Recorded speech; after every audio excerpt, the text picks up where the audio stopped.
नमस्कार विद्यार्थियों, आप सभी का पुनः स्वागत है YouTube चैनल प्रेम मैथ्स फैक्ट्री पर। दोस्तों, हम प्रतिशतता टॉपिक पढ़ रहे थे, उसमें हमने 5 लेवल कंप्लीट कर लिए हैं। आज लेवल नंबर 6 पढ़ते हैं और उसमें बहुत ही मजेदार सवाल करने वाले हैं। और आपने देखा होगा कि कई बार मेले में ऑफर आया रहता है कि 2 के साथ में 1 फ्री, 3 के साथ में 1 फ्री या 2 खरीदो और 5 पाओ, ऐसे कुछ ऑफर आपने देखे होंगे। उन ऑफर्स में कितने प्रतिशत डिस्काउंट दिया जाता है, कितने प्रतिशत छूट आपको मिलती है, वो कैसे ज्ञात किया जाता है।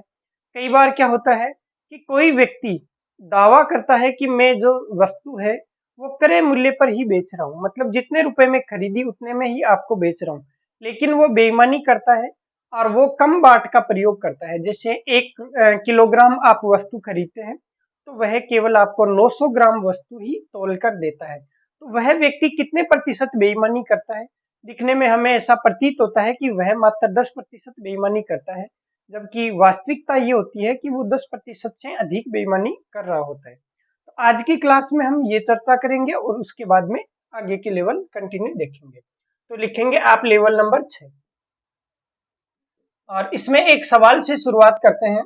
मान लीजिए आपके पास में कोई मेला लगा है और उस मेले में ऑफर चल रहा है कि 2 के साथ में 1 फ्री। ठीक है, तो लिखेंगे एक सवाल कि एक मेले में 2 टी शर्ट के साथ या 2 टी शर्ट की खरीद पर 1 टी शर्ट मुफ्त दी जाती है। 1 टी शर्ट मुफ्त दी जाती है, तो बताइए कितने प्रतिशत छूट दी जाती है। तो बताइए कितने प्रतिशत छूट दी जाती है, ये सवाल आपसे पूछा जाए।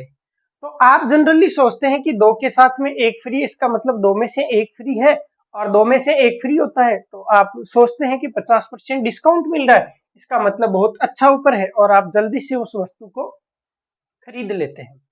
तो वास्तविकता कुछ और होती है, हमें ये लुभावने ऑफर सिर्फ दिखाए जाते हैं, जबकि कोई व्यक्ति इतना नहीं डिस्काउंट नहीं देता है। तो यहाँ पे आपको एक चीज का ध्यान रखना है कि क्रय मूल्य और जो लाभ हानि है वो हमेशा या तो होता है क्रय मूल्य पर या फिर होता है वास्तविक लेन देन पर। लाभ हानि जो होता है वो या तो होता है क्रय मूल्य पर या होता है वास्तविक लेन देन पर।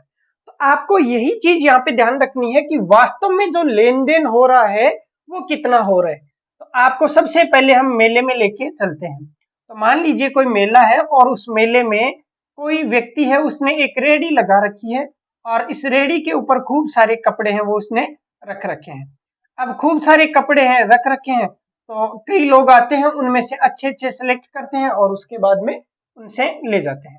ठीक है, अब इस रेहड़ी के ऊपर ऑफर, यहाँ पे कोने पे एक पर्ची चिपका रखी थी इसने और लिख रखा था ये वाला ऑफर कि 2 टी शर्ट की खरीद पर 1 टी शर्ट है वो मुफ्त दी जाती है, मतलब 2 की खरीद पर 1 फ्री, 2 की खरीद पर 1 फ्री।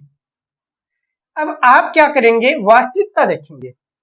अब मान लीजिए आपको ये ऑफर पसंद आया और अब आप वास्तव में लेन देन करना चाहते हैं, तो आप मुझे इतना बता दीजिए कि आप कितनी टी शर्ट सेलेक्ट करेंगे। तो आप क्या करेंगे, यहाँ पे खूब सारा ढेर लगा हुआ है, उनमें से 3 अच्छी अच्छी टी शर्ट है वो छांटेंगे। क्यों? क्योंकि 2 टी शर्ट की खरीद पर 1 फ्री, इसका मतलब ये हुआ कि 2 तो आपको खरीदनी है और 1 आपको फ्री में मिल जाएगी। आपने पहली टी शर्ट सेलेक्ट कर ली, उसके बाद में दूसरी और ये 1 फ्री में आ जाएगी। तो ये 3 टी शर्ट है अलग अलग कलर की, आपने सेलेक्ट कर ली है। अब आप जैसे ही सेलेक्ट करते हैं तो आप इसको क्या करते हैं, 2 टी शर्ट की खरीद पर, इसका मतलब 2 टी शर्ट के पैसे देते हैं और ये आपको तीनों जो टी शर्ट है वो एक कैरी बैग में डाल के दे देता है। तो मान लीजिए ये कैरी बैग है और इस कैरी बैग में आपको 3 टी शर्ट है वो डाल के दे दी है। पहली टी शर्ट ये रही और दूसरी टी शर्ट ये रही और तीसरी टी शर्ट ये रही, तीनों समेट के आपको दे दी है। अब आपको इतना ध्यान रखना है कि वास्तविक जो लेन देन है वो कितने का हुआ, तो वो हुआ 3 टी शर्ट का। क्यों? क्योंकि आपके पास में कितनी टी शर्ट आई, 3 टी शर्ट, उसने कितनी बेच दी, 3 टी शर्ट बेच दी। आप देखेंगे कि आपने कैरी बैग में कितनी टी शर्ट ली, तो 3 ली। अब इन 3 में से फ्री की कितनी है, क्यों? क्योंकि हमें क्या ज्ञात करना है, कितने प्रतिशत छूट दी गई है। मतलब आपको ये पता करना है कि जो डिस्काउंट मिला है वो कितना मिला है। तो आप जानते हैं कि इन तीन में से फ्री की कितनी है, एक। क्यों? क्योंकि 2 टी शर्ट के तो आपके जेब से पैसे लग चुके हैं। मान लीजिए इस पे MRP 100 रुपया लिखा हुआ था, इस पे भी 100 रुपया, इस पे भी 100 रुपया। आपको 2 टी शर्ट के 200 रुपए देने पड़े और कुल मिला के ये टी शर्ट कितनी आई, 3 आई। तो 200 रुपए में 3 टी शर्ट आपके हिस्से में आ चुकी है। अब आपको यहाँ पे लेन देन देखना है, तो कितनी आई, 3 टी शर्ट। अब इन 3 टी शर्ट में से जो फ्री की है वो कितनी है, वो है मात्र 1 टी शर्ट। क्यों? क्योंकि इन 2 के तो आपको पैसे चुकाने पड़े और तीसरी टी शर्ट है वो आपके पास में फ्री में आई है। तो 3 टी शर्ट में से फ्री की कितनी है, 1। तो 1 में से कितनी हो जाएगी, 1/3।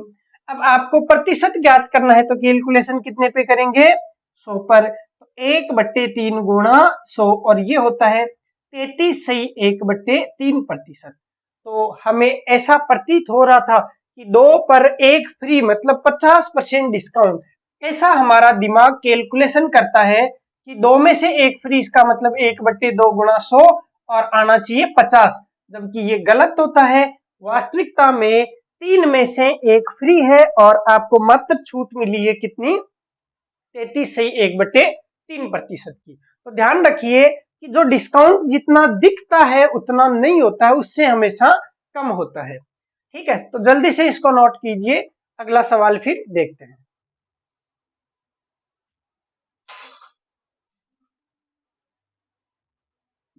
अगला सवाल आप लिखेंगे, एक मेले में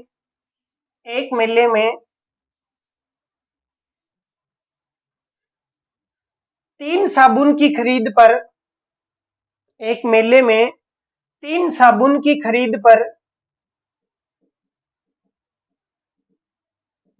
2 साबुन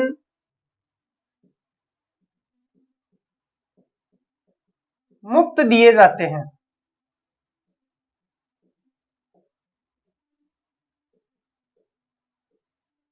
तो बताइए कितने प्रतिशत छूट दी जा रही है। तो बताइए कितने प्रतिशत छूट दी जा रही है। अब वही कंडीशन यहाँ पे 3 साबुन की खरीद पे 2 फ्री, इसका मतलब 3 तो आप सेलेक्ट करेंगे पैसे देने के लिए, ये पहला, दूसरा और ये तीसरा, 1 2 और 3। अब 3 आप खरीदेंगे, 2 आपको मिल जाएंगे मुफ्त में। तो कुल मिला के वो आपको कैरी बैग में कितने साबुन देगा, तो 2 मुफ्त के हो गए, तो टोटल कितने हो गए, 4। ये 4 और टोटल कितने हो गए, 5। भाई 3 तो आ गए रुपए के और 2 आ गए फ्री के, ये है फ्री के। तो टोटल मिला के कितने हो गए, 5 साबुन। इन 5 में से फ्री के कितने हैं, 2। तो आप रामबाण विधि यूज करेंगे, 5 में से मुफ्त के कितने हैं, 2। तो 100 में से कितने होंगे, तो गुणा करेंगे 100 से। 5 से कटेगा 20 बार, 20 को 2 से गुणा किया तो कितना आ जाएगा, 40% डिस्काउंट आपको मिल रही है। बाकी 60% आपको पेमेंट करना पड़ रहा है। तो ये बहुत ही आसान सवाल थे। इसी पर आधारित एक सवाल और लिखिए, जो शहरों में रहकर जैसे दूध मोल लेते हैं, मतलब खरीदते हैं दूध, दूधिया से, मतलब दूध बेचने वाले व्यक्ति से, दूधिया से आप दूध खरीदते हैं। तो वह कई बार क्या करता है कि वह छोटा बाट प्रयोग कर लेता है, या उसके पास में जो लीटर होता है उसमें वो कुछ ना कुछ ऐसा प्रयोग कर लेता है कि वो आपको कम दूध तोलकर बेच देता है। जैसे उसके पास में 1 लीटर होता है ऐसा, अब उसने क्या किया कि इस लीटर के ऊपर ऊपर से थोड़ा कट लगा दिया, वो मशीन से कट लगवा लेता है और लीटर को कर लेता है छोटा ऐसे। अब जब वो दूध खरीदता है तब वह दूसरा लीटर रखता है और वह ओरिजिनलिटी में जितना लीटर है उतना दूध खरीद लेता है, और जब वो बेचता है तो आपको कम दूध तोलकर दे देता है। तो यह दूध वाला जो व्यक्ति है वो कितने प्रतिशत बेईमानी करता है, इसको कैसे ज्ञात करते हैं, इसके लिए भी आप एक सवाल नोट करेंगे, लिखेंगे एक दूध वाला, लिखेंगे एक दूध वाला 1 किलोग्राम की जगह है मात्र 900 ग्राम दूध ही तौलता है। एक दूध वाला 1 किलोग्राम की जगह मात्र 900 ग्राम दूध ही तौलता है, तो वह कितने प्रतिशत बेईमानी करता है? तो वह कितने प्रतिशत बेईमानी करता है? अब आपको ऐसा प्रतीत होता है कि वह मात्र 10% की बेईमानी करता है, लेकिन वास्तविकता में 10% से ज्यादा बेईमानी होगी। कैसे होगी? चलो प्रैक्टिकली इसको चेक करते हैं। तो मैंने आपको बताया कि जो लाभ हानि या डिस्काउंट जो भी है वो वास्तविक लेन देन पर होता है।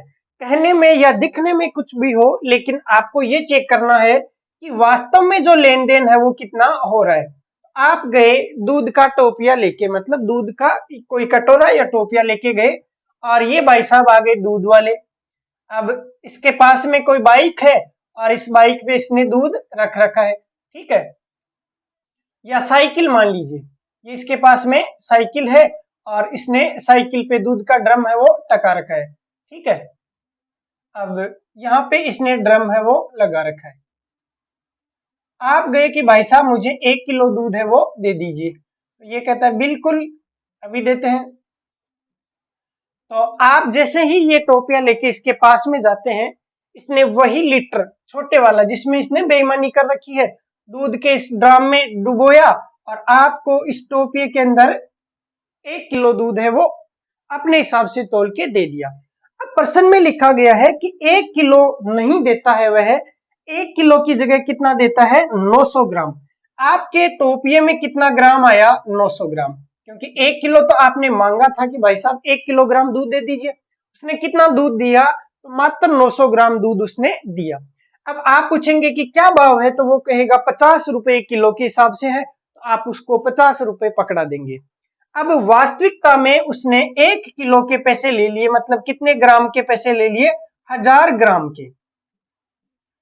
अब दूध कितने का दिया? 900 ग्राम का। तो बेईमानी कितने ग्राम की कर ली? तो 100 ग्राम की। 100 ग्राम के पैसे बेईमानी से उसने ज्यादा ले लिए। उसको 900 ग्राम दूध उसने दिया है, तो 900 ग्राम के पैसे ही लेने चाहिए थे, जबकि उसने कितने के ले लिए? 1000 ग्राम के। तो बेईमानी कितने ग्राम की कर गया? 100 ग्राम की। कितने पर? तो वास्तविकता में लेन देन 1000 ग्राम का हुआ है या 900 ग्राम का? तो वास्तव में लेन देन हुआ है 900 ग्राम का, क्योंकि आपके जो टोपिये है उसमें दूध कितना आया है? 900 ग्राम।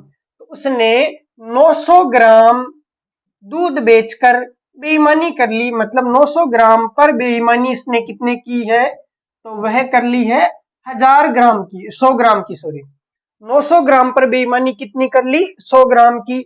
1 ग्राम पर बेईमानी कितनी? 100 बट्टे 900। अब आपको चेक करना है प्रतिशतता, तो कैलकुलेशन कितने पर? 100 पर। तो ये 100 बट्टे 900 और गुणा 100, 2 जीरो से 2 जीरो कट गए, 100 में 9 का भाग देंगे तो 11 सही 1 बट्टे 9 बार जाएगा। इसका मतलब 11 सही 1 बट्टे 9% की उसने बेईमानी कर ली है। तो हमें ऐसा प्रतीत होता है कि उसने 10% ही बेईमानी करी है, लेकिन वास्तविकता में 10% से ज्यादा, तो 11 सही 1 बट्टे 9% की बेईमानी उसने की है। अब जो लोग एसएससी वगैरह की तैयारी करते हैं, एसएससी की एग्जाम देते हैं, तो उनको एक रफली आइडिया होना चाहिए कि डिस्काउंट जितना दिखता है उससे कम होता है, बेईमानी जितनी दिखती है उससे ज्यादा होती है। इसका मतलब ऑप्शन में अगर ऐसा हो कि एक ऑप्शन में 10% है, बाकी 2 ऑप्शन है 7%, 8%, और एक ही ऑप्शन है जिसमें 11 से 1 बट्टे 9% लिखा हुआ है, तो आप खुद समझ जाएंगे कि जितनी बेईमानी दिख रही है उससे ज्यादा है। तो 10% साफ साफ दिख रही है आपको, उससे ज्यादा, इसका मतलब एक ही ऑप्शन ऐसा है जिसमें 10 से ज्यादा अगर है तो आप बिना कैलकुलेट किए हुए टिक लगा सकते हैं। लेकिन ऐसा करने के लिए आपको पहले बेसिक आना चाहिए, बहुत ही जरूरी होता है। अगर आप ये सारी चीजें सीख चुके हैं तो अब सवाल करते वक्त आपको टाइम इतना नहीं लगेगा। तो दूध वाले में आपको केवल चेक करना है कि वास्तविक लेन देन कितने का हुआ, तो वास्तविक लेन देन कितने का हुआ? 900 ग्राम का, और 900 ग्राम बेचकर बेईमानी कितनी कर ली? 100 ग्राम की।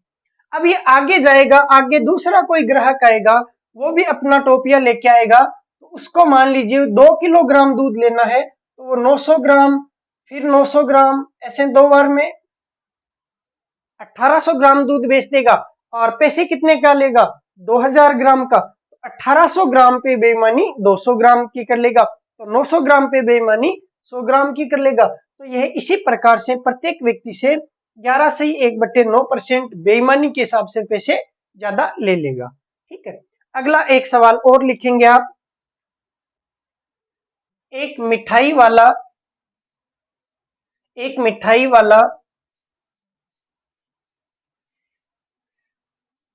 क्रय मूल्य पर ही क्रय मूल्य पर ही मिठाई बेचने का दावा करता है,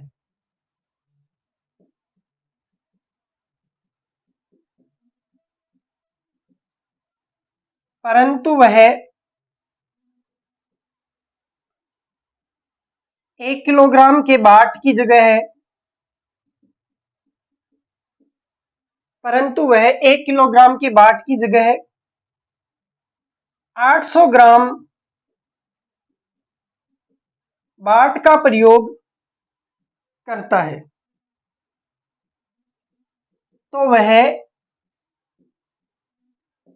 कितने प्रतिशत बेईमानी करता है।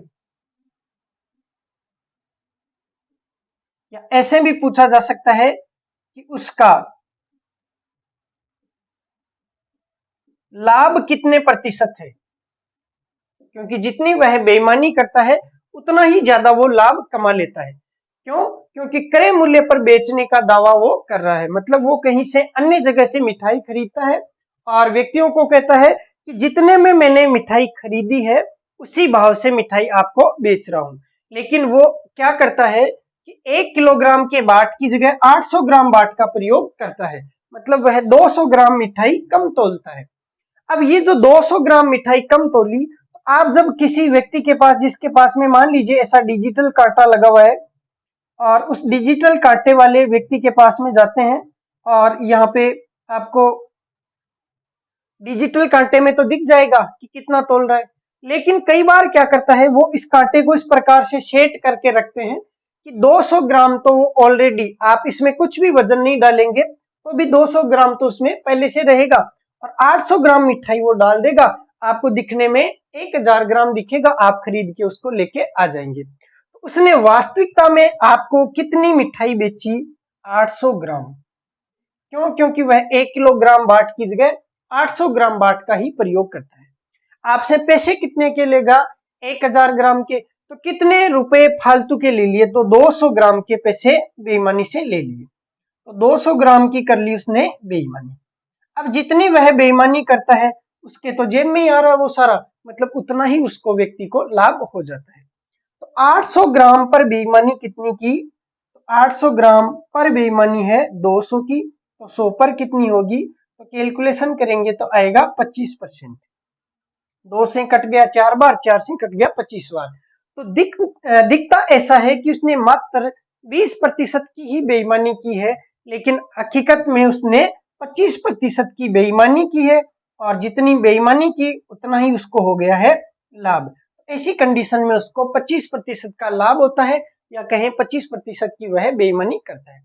अब कई बार अपन क्या करते हैं कि ऐसा सोच के कि कोई बात नहीं, बेचारे की इसके भी टाबर है, ये भी अपने बच्चे पाल रहा है, ठीक है, तो हम उसको छोड़ देते हैं कि जाने दो, 20% की बेईमानी कर ली, कोई दिक्कत नहीं। लेकिन वास्तविकता में वह 20 नहीं 25% की बेईमानी करता है, और ऐसे व्यक्तियों को जाने नहीं देना है, उनके खिलाफ कुछ ना कुछ एक्शन जरूर लेना है। आपको आवाज उठानी है तो वो सही बात का प्रयोग करने लग जाएंगे। कई बार क्या होता है कि दुकानदार है वो 100 ग्राम का डिब्बा है उसको भी उसमें मिठाई में तोल लेता है साथ में, और डिब्बे सहित आपको 1000 ग्राम बेच के मिठाई तोल के और बेच देता है।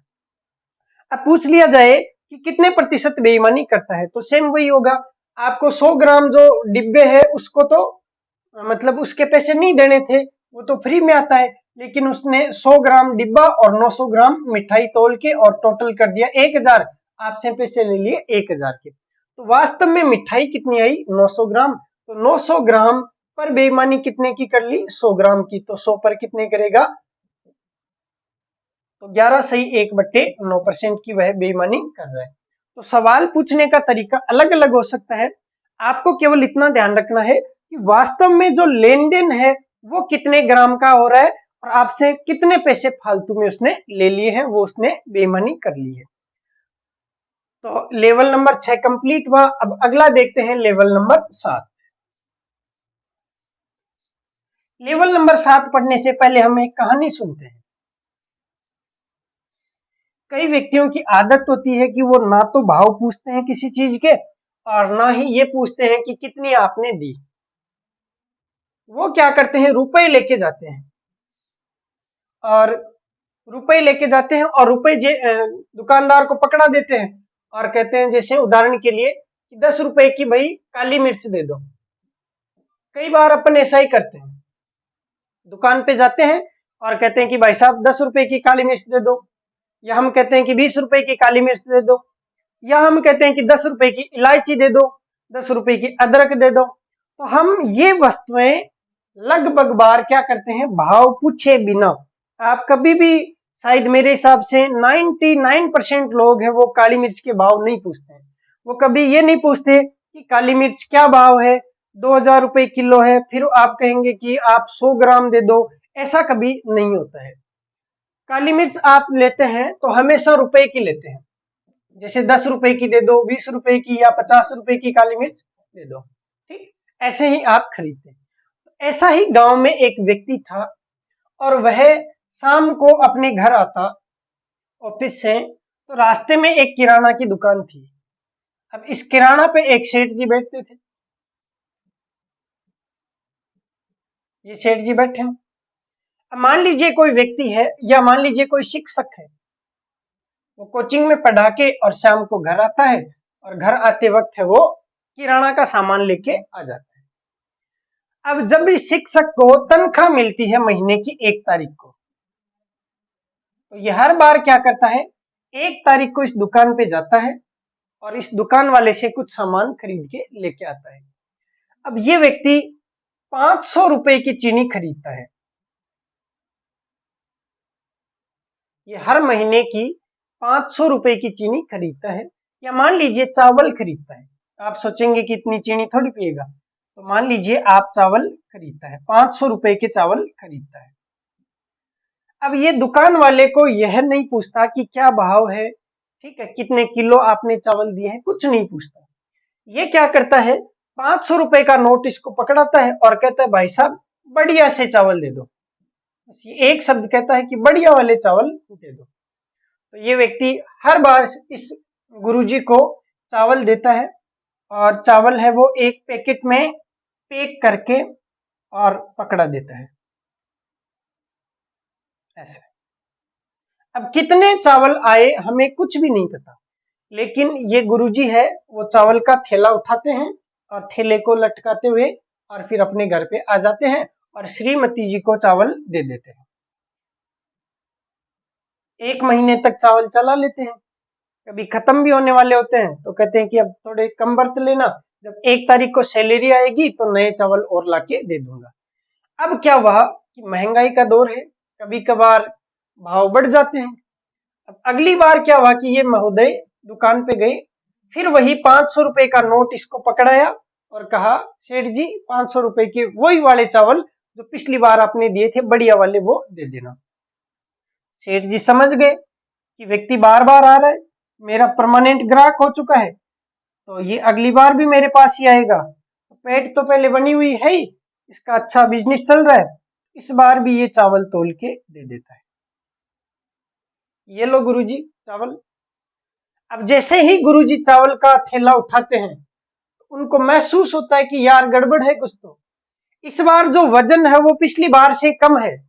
तो गुरुजी कहते हैं कि सेठ जी अब की बार ये क्या किया, चावल कम कम कैसे लग रहे हैं मुझे, पिछली बार तो वजन था इनमें, इस बार थोड़ा वजन कम कैसे लग रहा है। तो सेठ जी मुस्कुराते हुए कहते हैं कि गुरुजी चावल के भाव बढ़ गए, चावल के भाव बढ़ गए हैं, इसलिए ये जो 500 रुपए हैं आपके, इसमें 1 किलोग्राम चावल कम आए हैं।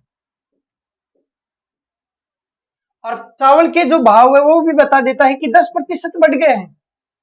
चावल के जो भाव है वो 10% बढ़ गए हैं, और इसी कारण से 500 का आपने नोट मुझे दिया, उसमें 1 किलोग्राम चावल कम आए हैं, और यही कारण है कि आपको ये जो बैग है वो हल्का हल्का महसूस हो रहा है।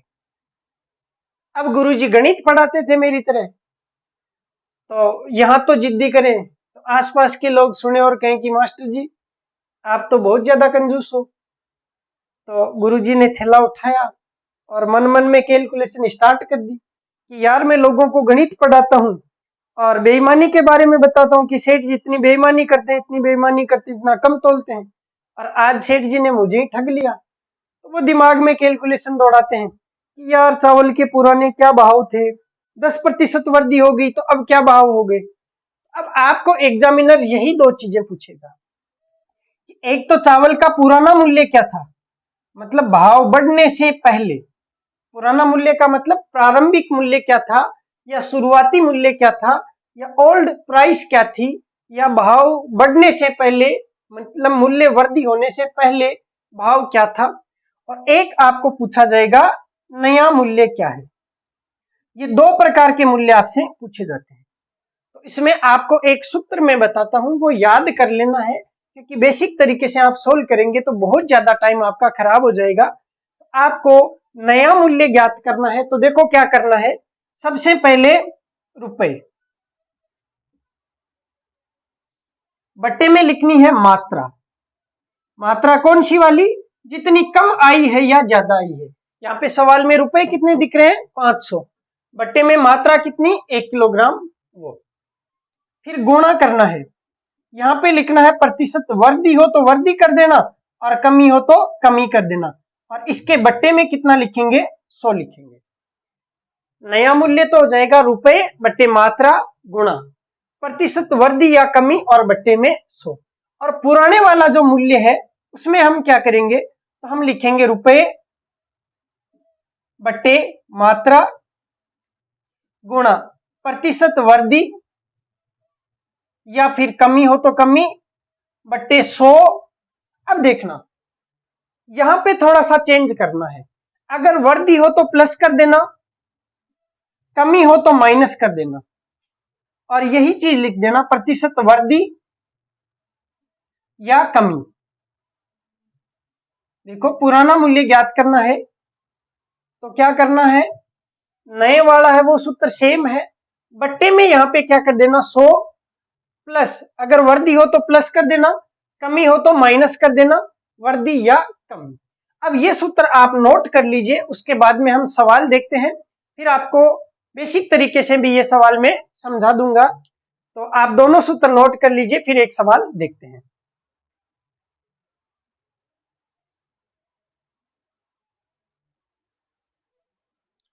अब एक सवाल लिखिए, चावल के मूल्य में, सवाल लिखेंगे चावल के मूल्य में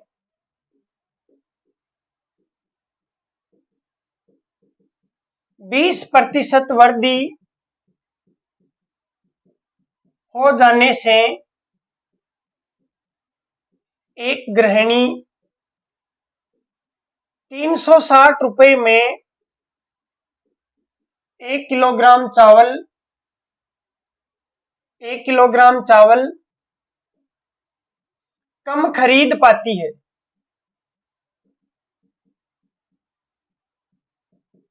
तो बताइए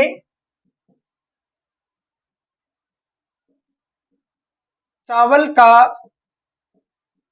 वर्तमान या नया मूल्य क्या है, और दूसरा चावल का प्रारंभिक मूल्य क्या था। चावल का वर्तमान या नया मूल्य क्या है और चावल का प्रारंभिक मूल्य क्या था, ये दो चीजें आपको ज्ञात करनी है। तो सूत्र आपके सामने लिखे हुए हैं। सबसे पहले आपको चावल का वर्तमान या नया मूल्य ज्ञात करना है, तो वर्तमान या नया मूल्य है उसमें केवल बट्टे में क्या आएगा, 100। तो सूत्र आपके पास में रुपए बट्टे मात्रा और गुणा प्रतिशत वृद्धि या कमी और बट्टे में 100। अब आप लिखेंगे रुपए, कितने रुपए लेके गई थी वो 360, तो रुपए कितने 360। मात्रा, मात्रा का मतलब कितनी मात्रा कम या ज्यादा आई, तो 1 किलोग्राम मात्रा है वो कम आई, तो बट्टे में लिखेंगे 1, गुणा प्रतिशत वृद्धि, भाव में कितने प्रतिशत की वृद्धि हो गई 20 की, तो बट्टे ऊपर लिखेंगे 20 और बट्टे में लिखेंगे 100। 20 से कट गया कितनी बार 5 बार, 5 से काटेंगे तो कितनी बार कटेगा, तो ये 72 बार कटेगा।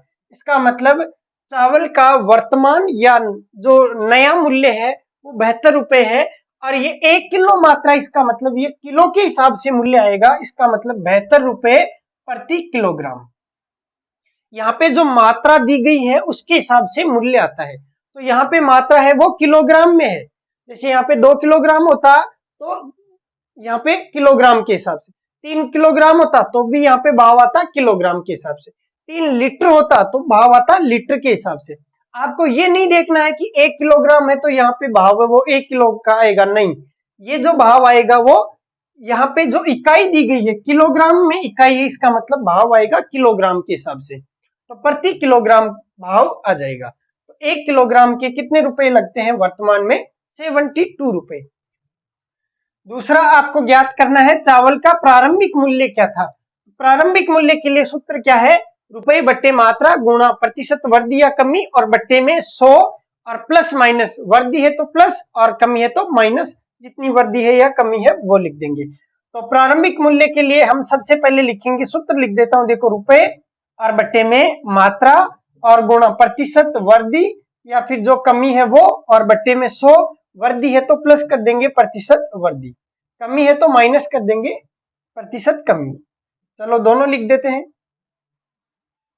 मान रखते हैं। देखो रुपए कितने लेके गई थी 360, मात्रा कितनी कमी या ज्यादा आई 1 किलोग्राम, वृद्धि कितने की भाव में 20 की, तो वृद्धि है तो 100 में जुड़ेगा, 100 प्लस 20 हो जाएगा 120, 20 से कट गया कितनी बार 20 छिके 120, 6 बार कट गया, 6 से कट गया 6 6 36, कितनी बार 60 बार, तो ये आ गया 60 रुपए प्रति किलोग्राम। ये भाव जो है वो 1 किलोग्राम के हिसाब से आ जाता है, ठीक, तो 60 रुपए प्रति किलोग्राम भाव आ गया। अब वास्तविकता में देखते हैं कि ऐसा हुआ है या नहीं हुआ है, तो ये सूत्र हटा देता हूं। देखो पहले भाव क्या था 60 रुपए प्रति किलोग्राम, तो वह 360 रुपए लेके गई थी, तो कितने चावल आए, तो 360 में 60 का भाग देके देख लो कितने किलो आए 6 किलो, तो पिछली बार तो वह 6 किलोग्राम चावल लेके आई थी। इस बार मूल्य कितना हो गया 72 का, तो 360 में कितने चावल आए, तो 360 में भाग देंगे 72 का, 36 दूना 72 होता है, तो 36 से कट गया 10 बार और 72 कट गया 2 बार, 2 का भाग कितनी बार चला गया 5 बार, इस बार कितने किलोग्राम चावल आए 5 किलोग्राम। देखो मूल्य में 10% की हो गई वृद्धि, 60 में 10% की वृद्धि करते हैं तो 60 मूल्य में हो गई 20% की वृद्धि, तो 60 में 20% की वृद्धि करते हैं तो 60 का 20% होता है 12 रुपए, 12 रुपए की बढ़ोतरी करते हैं तो 60 और 12 हो जाएंगे 72 रुपए, ठीक है। पहले 60 के भाव से 360 में आए 6 किलोग्राम, अब 72 के भाव से 360 रुपए में आए 5 किलोग्राम। देखो 1 किलोग्राम चावल है वो कम आ पाते हैं, ठीक है, तो ये तो आप नोट कर लीजिए। अब हम देखते हैं इसका बेसिक तरीका कि बेसिक से कैसे सोल्व करना है। मान लीजिए आप एग्जाम में सूत्र भूल जाते हैं, आप भूल गए कि एग्जाम में कौन सा सूत्र था, तो फिर आपको बेसिक तरीका तो आना ही चाहिए। तो आपको दिया गया है कि चावल के मूल्य में 20% की वृद्धि हो जाने से आप क्या करेंगे, चावल का जो पुराना मूल्य है वो मान लेते हैं, पुराना जो मूल्य है वो कितना रुपया था 80 रुपए प्रति किलोग्राम, ये आपको मानना पड़ेगा कि 80 रुपए प्रति किलोग्राम चावल का मूल्य था। 360 रुपए वह गृहिणी लेके गई, तो पहले चावल कितने आते थे, पहले चावल आते थे तो कितने किलो 360 में भाव का भाग दे देंगे, भाई जो भाव है उसका भाग दे देंगे। जैसे 10 रुपए किलो होते मान लो, तो 360 में 10 का भाग देते 36 किलो चावल आ जाते।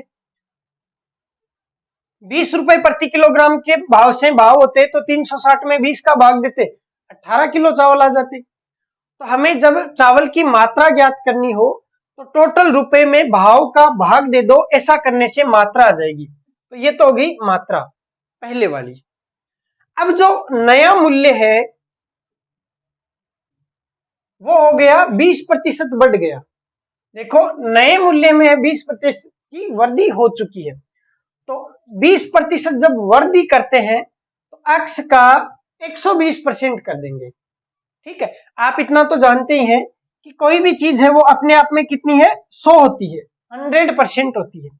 20% की वृद्धि करते हैं तो 20% जोड़ दो, 100 और 20 कितना हो गया, 120%। तो वह वस्तु हो जाती है 120%। तो x का 120% हो गया, मतलब 120/100 हो गया, 0 से 0 कट गया और ये हो गया 6/5, मतलब अब हो गया 6x/5। ये तो क्या हो गया, नया मूल्य मतलब भाव। अब मात्रा कितनी आई, अब जो मात्रा आएगी वो आएगी 360 में। अब जो भाव है उसका भाग दे देंगे, भाव कितना है 6x/5। कैलकुलेशन करेंगे तो 360/6x और गुणा हो जाएगा 5। ये कटेगा 6 से कितनी बार, 6 6 36 और 6 पंजे 30, 300/x। ठीक है, ये हो गया 300/x। पहले मात्रा, पहले चावल कितने आते थे, इतने किलोग्राम, अब कितने आते हैं, इतने किलोग्राम। प्रश्न में क्या दे रखा है कि पहले की बजाय अब 1 किलोग्राम चावल कम है, मतलब कम कौन सा है, तो नए भाव के हिसाब से जो चावल आए हैं वो कम है, मतलब ये कम है ये ज्यादा है। दोनों में फर्क कितने का है, 1 किलोग्राम का। तो अंतर निकालते हैं, 360/x माइनस 300/x और बराबर कितना, 1 किलोग्राम। सरल करते हैं, लघुत्तम आ गया x, 360 माइनस 300 कितना बच जाएगा, 60 और बराबर 1।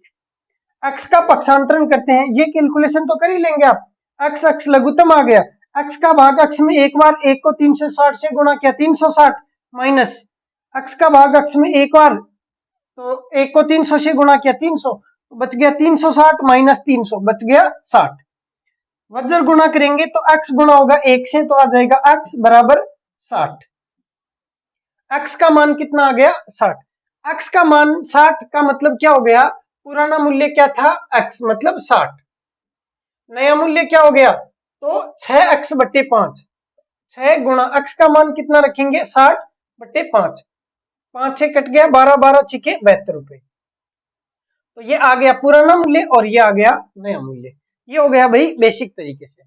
लेकिन आपको एग्जाम में बेसिक तरीका यूज नहीं करना है। 2 सूत्र मैंने आपको लिखाए हैं, 2 सूत्र याद कर लेना, अच्छा रहेगा, आपका टाइम बचत हो जाएगी और आप जल्दी से सवाल को सोल्व कर पाएंगे।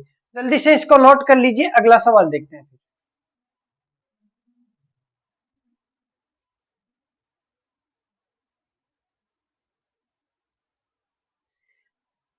अगला सवाल लिखेंगे, चीनी के मूल्य में, सवाल लिखेंगे चीनी के मूल्य में 10% कमी हो जाने से एक गृहिणी 540 रुपए में, एक गृहिणी 540 रुपए में 3 किलोग्राम चीनी, अब आप ही बताइए कम खरीदेगी या अधिक खरीदेगी, तो भाव में हो गई कमी, इसका मतलब अधिक खरीदेगी। तो 3 किलोग्राम चीनी अधिक खरीद पाती है।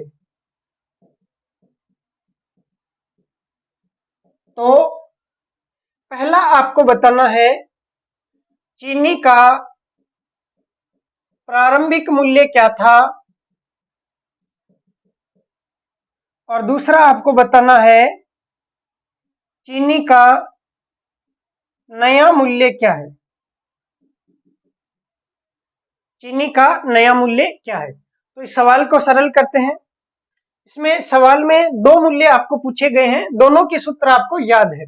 नया मूल्य ज्ञात करना हो तब तो 100 आएगा, और प्रारंभिक मूल्य में बट्टे में 100 के साथ में प्लस माइनस आएगा। तो सूत्र है रुपए और बट्टे मात्रा गुणा प्रतिशत वृद्धि या कमी बटे 100 पुराने वाला है तो प्लस माइनस वृद्धि या कमी। और जब आपको ज्ञात करना हो चीनी का नया मूल्य तो रुपए बटे मात्रा गुणा प्रतिशत वृद्धि या कमी और बट्टे में आएगा केवल 100।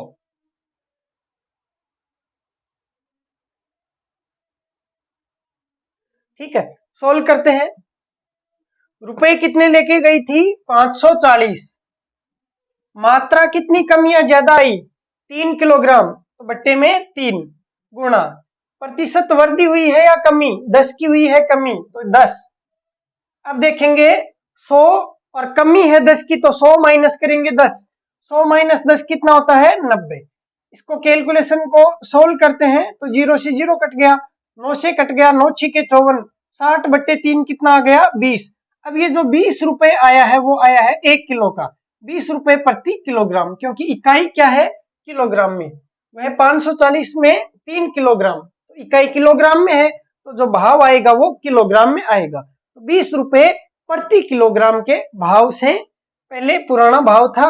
अब नया मूल्य क्या है तो नया मूल्य हो गया रुपए कितने 540 बट्टे मात्रा कितनी 3 किलोग्राम, कमी कितने की 10 और बट्टे में तो 100 ही आएगा, 0 से 0 कटा, इस 0 से 0, 18 तीय कितना होता है 54 तो कितना आया 18 रुपए प्रति किलोग्राम।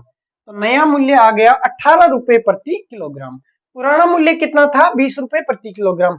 आप देखेंगे 20 के हिसाब से पहले 540 में 27 किलो चीनी आती थी और अब 18 के हिसाब से कितनी आती है तो अब आती है 18 का भाग देंगे तो 18 तीय 54, 30 किलोग्राम। तो पहले आती थी 27 किलो अब आती है 30 किलो तो कितनी चीनी एक्स्ट्रा आती है तो 3 किलोग्राम चीनी एक्स्ट्रा आती है। और भाव में भी देख सकते हैं 20 में 10% कमी करेंगे तो 20 का 10% होता है 2 की कमी करेंगे तो आ जाएगा 18। तो आज की क्लास में हमने ये 2 लेवल पढ़े और ये जो दूसरा लेवल है वो बहुत ज्यादा इंपॉर्टेंट है, बार बार एसएससी जैसे एग्जाम में बार बार इसके सवाल पूछे जाते हैं। तो ये दोनों सूत्र अच्छे से रट लेना, बाकी हम पढ़ेंगे अगली क्लास में। धन्यवाद।